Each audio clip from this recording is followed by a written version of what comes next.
hey, Vlad, did you know if you passed away without a will, you're married, you have kids, who do you think that your assets would go to? Do you think that everything would go to your spouse? Because actually the law in Ontario says it would be split between your spouse and kids, and all of that money would be tied up until your kids turned 18.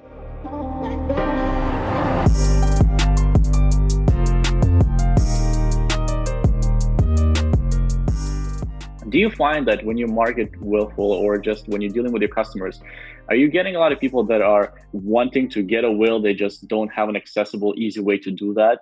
And that's how they're discovering you? Or is it mostly through educating people about, listen, it's a really good idea to have a will, especially if you are a new parent, for example. You should get it, and here is why.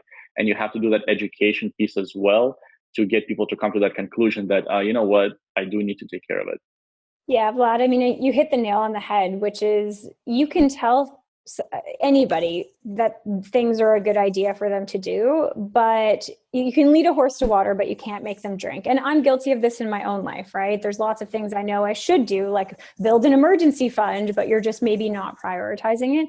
And wills are very easy to push down the to-do list because there's no sense of urgency, right? You don't have a sign on your forehead that tells you when you're going to die. So to you, it seems like you have decades before you're ever going to need this. Now, we know the unexpected can happen anytime, and it's not that you will pass away tomorrow. It's that these things are important to have in place before you need them. Just like life insurance, it only works if you have it in place before you pass away. So I think, to your point, half of my job is just education about wills. It has nothing to do with willful. It has everything to do with reducing the stigma around having conversations about end of life, helping people to understand how you can make a will, why you need one, what happens if you pass away without one, what the process is like, and basically just educating people on wills 101 so that when they are ready to go ahead with the process, maybe we're the one that they choose, maybe not. But ultimately, the mission that we had years ago starting out was to help every Canadian family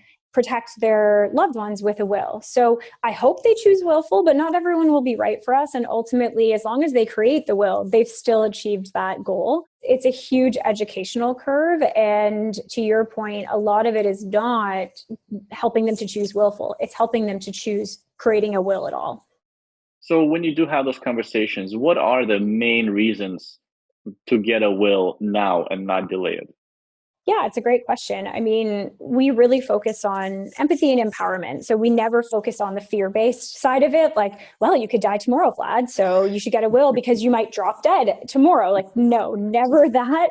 To us, it's always the idea of peace of mind and a positive legacy. This idea that having a will means that you have the peace of mind that your family will be taken care of, and also that you're not leaving a mess behind for them to clean up, that you won't be a burden on them, and that you'll leave a positive legacy in their minds and also in the world through things like charitable giving in your will. So we always really try to focus on those two ideas. And then we talk about the tactical things. Hey, Vlad, did you know if you passed away without a will, you're married, you have kids, who do you think that your assets would go to? Do you think that everything would go to your spouse? Because actually the law in Ontario says it would be split between your spouse and kids, and all of that money would be tied up until your kids turned 18. Is that what you want? If not, a will is the best way to make sure that what you actually want to happen happens. So really just educating people with what happens if they don't put it in place.